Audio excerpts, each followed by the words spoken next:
Now we're streaming on there. We're streaming on there and there. Okay, so hey, thank you for watching Barefoot Comedy. Barefoot Comedy, and this is a Jiu-Jitsu Pilgrim installment. We are interviewing Dan. You're welcome to stop in here. Come here, Dan. Come here with your shirt off. This is Brady. We're interviewing Brady, and Dan. This is Dan. He's a bodybuilder, but he's in between competitions right now. Hello, everybody. He was putting it on me earlier. That's his banner. Dan, how many pro fights have you had? Two. My Two third pro one will fights be on February 8th. Right on. Oh, I think if they're looking at this, your face is covered up by your logo. Oh, yeah. All right. That's so When fun. is it? February 8th. February 8th. Yes, what is your strong point, you think, as a fighter? If you had to say, like, I'd say my ground game. your ground game, right on. Yeah. Sweet. Well, Thank I'm you. going to have to agree with you. All right, cool. That was all I was wondering. Yeah. Thank you, I I'm going to appreciate it. interview Brady. Nope, Anything I need to know about him? He's badass. He's badass. Yeah, I already know. Thanks. All right.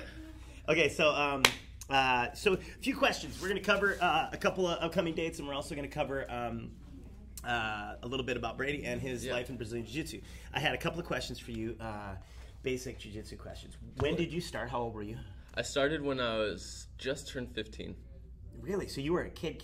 So you were in the green belt session, like you were. I actually didn't. I had. You went straight to blue at 16. Yeah, I just waited till I was 16 and started doing that journey then.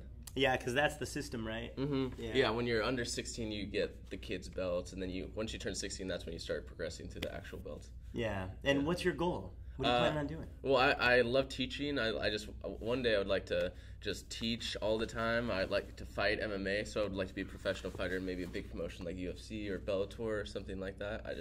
I love the martial arts, so You just love it. I love it. Yeah, Man, every what a day. great time for you. Oh, What a totally. lucky time to be alive for you. Oh yeah, martial arts is booming all around the world. Yeah, right at the time when you're coming into your own. Definitely. Yeah, that's really cool. I got to roll with you, and you're super respectful and gentle with your technique, but you use a lot of good position and strong technical weight and position and Totally. framing. Yeah, man, really nice roll. Thank you. I'm not trying to be a bully. I like to use the technique because that makes me feel like I actually did it the right way and accomplished it rather than just muscling through something. Yeah, there's a place and time for momentum and Exactly.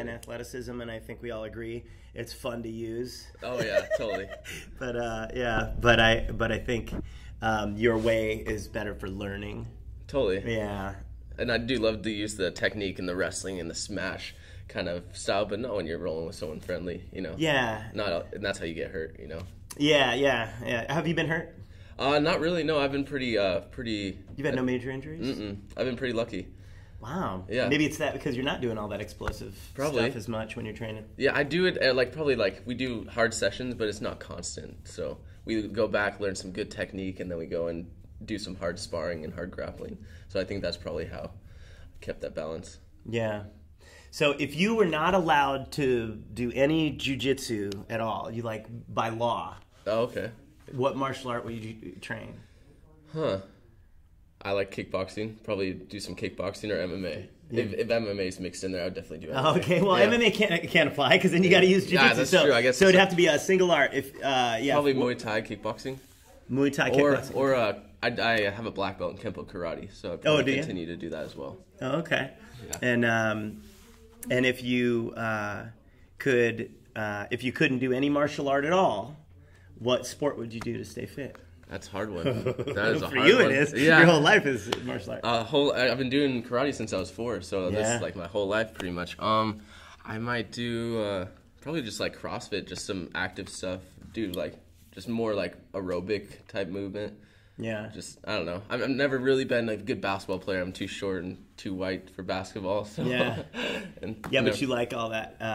the movement. Probably actually parkour. My buddy is Ooh. my buddy out there. Actually, he does parkour. Dude, that's crazy. He can do all the flips and tricks. So actually, if any sport, I would definitely do some gymnastics. Wow, and man. Parkour. Have you ever, has your buddy ever been hurt?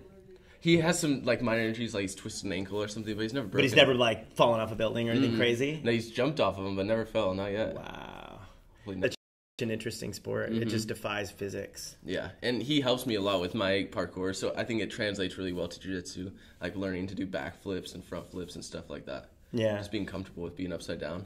Does your family support your endeavors? Oh, with definitely. Mixed martial arts? They love it. So they got you into martial arts in the beginning, right? Yeah, so my brother wanted to do karate when we were really young, And then, so we started doing karate together, and he fell off, but I just continued with it. I took a little bit of a break, but then got back into boxing, wrestling, and then started doing MMA and jiu-jitsu. Yeah. Yeah. Well, there's a spot open right now in the UFC for a really nice guy because Sage Northcutt got cut. Oh, yeah. Hopefully that's me. So maybe that's you. I was telling a buddy of mine over at Newborn Jiu-Jitsu, his name's, if you know him, Alex. Do you know Alex Orovitz? I think so. Yeah. He's like you, a real nice guy and real, real cool. I try to be. Thank you so much. Yeah. Well, hey, thank you. Yeah. So, what do you see, like, if not a UFC contract, what do you see as far as, like, a plan for a lifestyle, like, business or that around martial arts? Well, I actually own the gym here. You own this one already? Yeah. How old are you? 19. Woo! Yeah. Dude, a business owner at 19. Yeah, I love All it. right. So that's I mean, just grow my business probably and continue to do jiu-jitsu tournaments and probably hit the circuit. I'm going to try to do Worlds in June. Oh, okay. So I'm going to go and compete at Purple Belt Jiu-Jitsu Worlds. All right, good. Yeah, and how long you been purple? About a year now. Yeah? A year and a half. So what's the scariest thing you've ever had happen during jiu-jitsu where you thought you might be injured or something? Heel hooks. Those leg locks are Ooh, scary. yeah. I've got in some deep heel hooks. I haven't been submitted by one in a tournament yet, but I've got really close to where I thought it was going to get it, but then I spun out right at the last second, and that was probably the scariest. In tournament? Yeah, it was in a G sub X match. So that's such a fast thing in those that you can really split lose second. your knee. Yeah. And it was either tap or spin, and I decided to spin, and look, I got lucky. Thank God. Yeah. Yeah, that's when you know. Yeah. I would say, I think when it comes to legs, drilling, training them is super key because if you spin the wrong way, that's a done deal, man. Oh, yeah, you just lost your knee. And you did it to yourself at that point if you spun Right. the wrong way. I've done it. I've spun the wrong way with my coach, and he let go and was like, "What are you doing?" Yeah. And I was like, dude, I went the wrong direction. Yeah. Because I wasn't drilling yourself. enough. Yeah. Horrible. If there's one, I think, okay, so for me, let me give you an example. For me, my philosophy, I have, like at any given moment, I'll have a philosophy that I try to bring into jiu-jitsu and onto the mat with me. Totally. About what I'm doing. And I think right now it's move my own hips. But Totally. if that's fading and giving way to a new philosophy, which is let you do what you're doing and go with that. Totally. Which is kind of the principle of jiu-jitsu. But do you have a philosophy that seems to stand out for you? I just like to keep moving. Kind of. I don't movement. I just like to keep moving. I don't want to sit in one place for too long because then I feel like I'm stalling or I'm not getting the cardio workout or I'm not progressing. I can get way more techniques or way more feeling out of a match if I'm constantly moving the whole 5 minutes rather than squeezing and holding good position. Right. I mean, I can do that, but I don't want to do it for more than like 10, 15 seconds. I want to always kind of be moving. Open up, see what happens next. Even go for submissions. If they're not there, they're not there, but at least I tried, and then I learn a little bit every time. Yeah, and you're like, oh, okay, well, I missed that because. Yeah, exactly. Okay. That's pretty cool. Yeah, that's a good, keep moving. So here's what happened to me at Blue Belt. Mario Aiello was my coach at the time, and he was saying, move your hip! And I never would move my hip. Yeah. And so then I finally did, and then I started advancing. Totally. And I think that was the thing, was the game for me was stuck. Yeah, always moving your hips. Has there been a point in your game where you were like, I'm stuck, what am I doing? Why? Have you plateaued ever? And, yeah.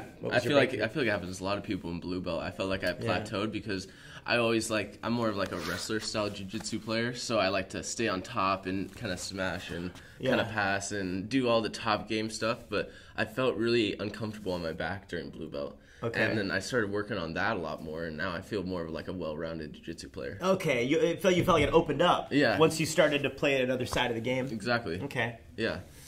But for a while, when I was trying to open up, it was like I was hitting a wall. It just wasn't working, Yeah. I was just like, I would get some places and my legs weren't strong in certain ways, and I was just like, how the fuck do these guys do it? You know? It just didn't work for me. But dude, I do a thing where I put my knees in danger, and I've been doing it lately. I actually hurt my own knee recently doing that, and I'm having to now focus on some of those things, like how do I position my hip escape my knee being in danger Yeah. when it's in danger. Like, how do I move to protect it? Because I used to be just go, and see what happens. And Totally. yeah, Then you get hurt and yeah. Have you been to any seminars since you've been doing jiu-jitsu? Obviously, you have, right? yeah. What was one of your favorite seminars that you saw, and what did they cover?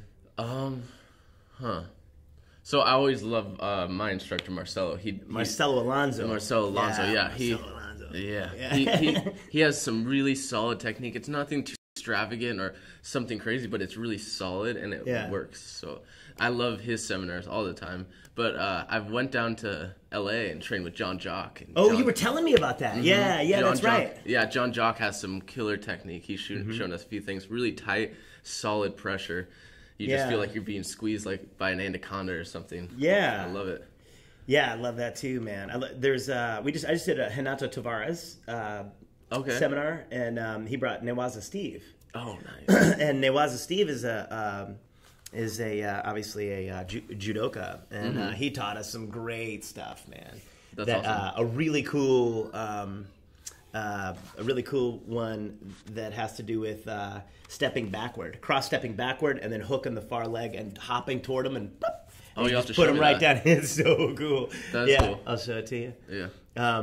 But to me, seminars, and you don't go to them for a while, and then you're like, I'll just go train or whatever. But when you go to a seminar, I feel like some of it is beneficial because the technique. Some of it is beneficial because the instructor imparting wisdom about jiu-jitsu, about the approach of jiu-jitsu, about the lifelong journey of it, or whatever. And then some of it is the energy in the room of 100 plus people learning jiu-jitsu together in a really humble way, where there's a leader there. I feel like it harkens back to that. There's a thing called The Power of Myth by Joseph Campbell, which is an incredible book about humanity and why we have religions, why we have all these things, and and I feel like with jiu-jitsu, it's not a religion, but this family that extends and over the whole world. It's like a universal language almost. So everyone, you can do it. You can be from any walk of life, and you can still learn jiu-jitsu. So it brings us all together. You can be taught by anyone. You can learn from anyone, and you can teach anyone this style of martial arts. Yeah. Have you ever been to do you travel and go to other schools? Yeah, actually. Besides what'd you say, John Jocks? Yeah, John Jocks. Actually, we've traveled quite a bit. I have a big 40-foot-long snub-nosed school bus that I turned into an RV. No way! Yeah. Man, I like you! I love that! I used to live in a school bus. Yeah, me and my buddy Adam, you lived in it? We lived in it for about 3 weeks when we traveled down to Vegas. Oh, it's fun. So we've traveled all the way through Portland, Oregon, down to Vegas, LA. I've been up into Canada a few times, so I travel all over the place in that thing. Looking for places to train, too, right? Yeah. Oh, man, that's great. When you went to Canada, where'd you go? I can't remember the spot. It was just like a quick trip. I forget the name of it. It was a Carlson. Vancouver, was it? Vancouver, Canada, up on the island? No, it wasn't in Vancouver. Okay. It was just right across the border. I can't remember the name of the gym, but... Okay, cool. But you trained up there? Mm-hmm. Man, that's pretty neat. And then down in Vegas, I imagine you trained at a lot of the... We did a lot of the MMA gyms, like Extreme Couture, Syndicate, and those places. That's cool. Mm-hmm. Have you picked up a trick along the way that you go, oh man, like that? This is something that I don't see that people don't. Totally. That people get shocked by when you pull it. Oh, totally. Like, for instance, I went to Extreme Couture and we were doing some wrestling drills and just pummeling. Yeah. And I learned a cool trip from the pummel where you pull them back and you bump your knee into theirs and it, like, kind of dumps them off to the side. Oh, really? So that's one of the ones I use every day in my arsenal, and I learned it just from traveling, so...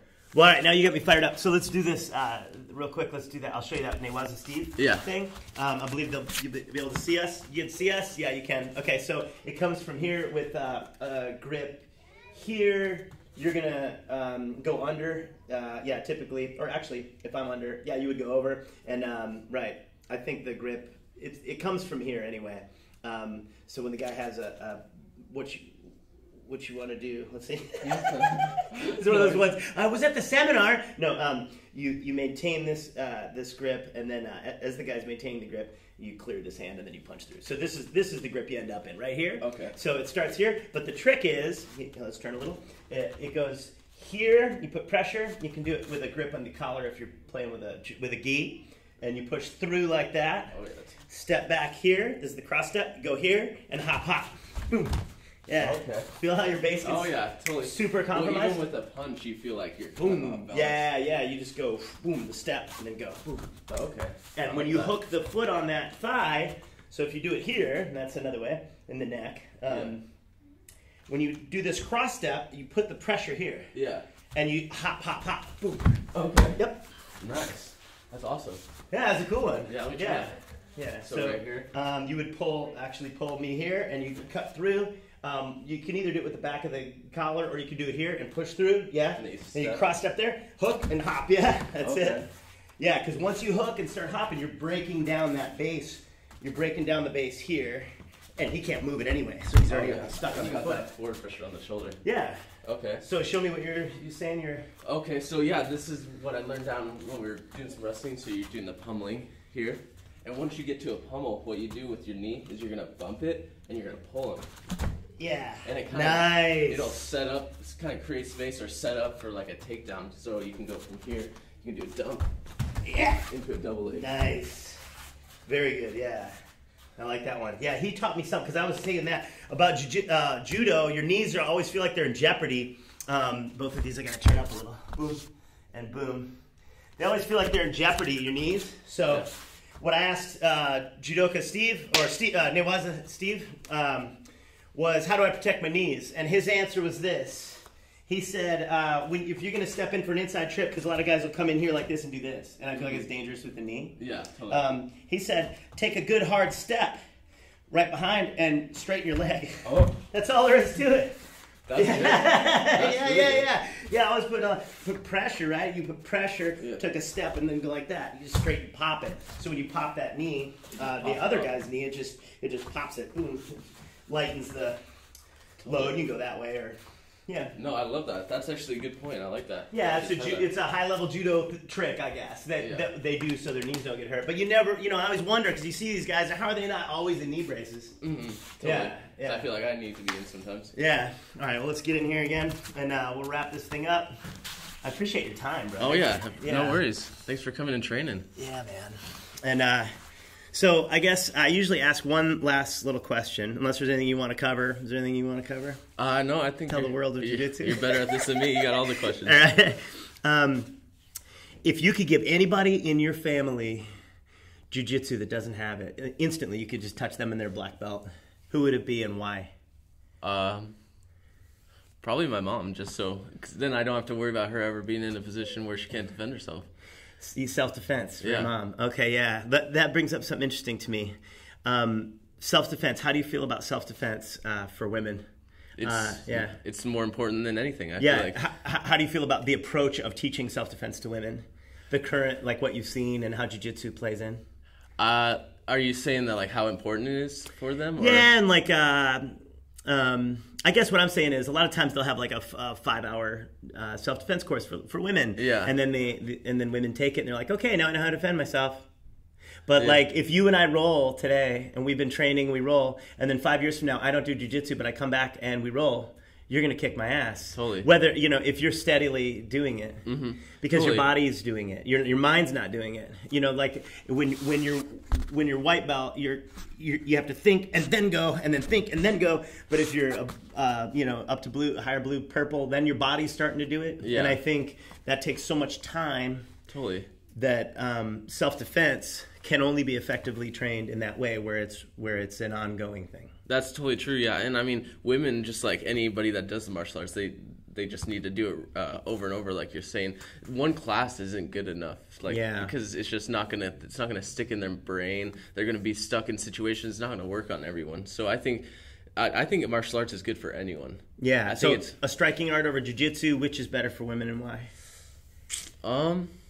As far as self-defense goes in that aspect, and not so much preference. But I would probably think jiu-jitsu, just simply because jiu-jitsu is all about using momentum and less strength. Mm-hmm. And just being a woman, you're going to automatically, in some situations, be not as strong as the man, especially one that's probably trying to hurt you. Yeah. So a striking, it might not be the best, because a big, huge guy is gonna take a little woman's punch pretty easy, and then they're gonna grapple, and it's not gonna be good. But jiu-jitsu, it's good because you can use their momentum, their against them. Yeah. I think that's why I would probably jiu-jitsu. Yeah, I think I agree with you. I feel like if you're a woman out there and you're wanting to learn karate to protect yourself or whatever, think about worst case scenario. You're a black belt one day in karate and you're in an alley and some big guy rushes you and swarms you. You really only have a couple of shots at that. Totally. And maybe 1 or 2 shots, if you're really good, you could try to land on that guy. And if you don't, I don't care how many black belts you have, you may not. And if you don't, if he covers up and you don't, once he's on you, that's a done deal. Yeah. And I think that that when you're swarmed, then jiu-jitsu gives you the ability to change position, frame so you're not out of air, find a way out. Yeah, it gives you something frame off and get out of there. Totally. Yeah, or shoot him. Yeah. Get your pepper spray. Yeah, pepper spray. Yeah. Right on, man. Yeah. Well, it's a pleasure to meet you, brother. Yeah, thank you so much. And where on social media do we find Brady Highstand? So my Instagram is bambam_Houston. You can follow my fight page on Facebook. It's Brady Bam Bam Houston. Houston. Yeah, Houston. Hiestan. Yeah, everyone says it Highstand, but it's actually Houston, but it's Houston. spelled Hiestand. Okay. Right on. Yeah. Right on. Nice to meet you, brother. Thank you so much. Yeah. Train. Oh yeah. Go train. Always. Go train. Never stop.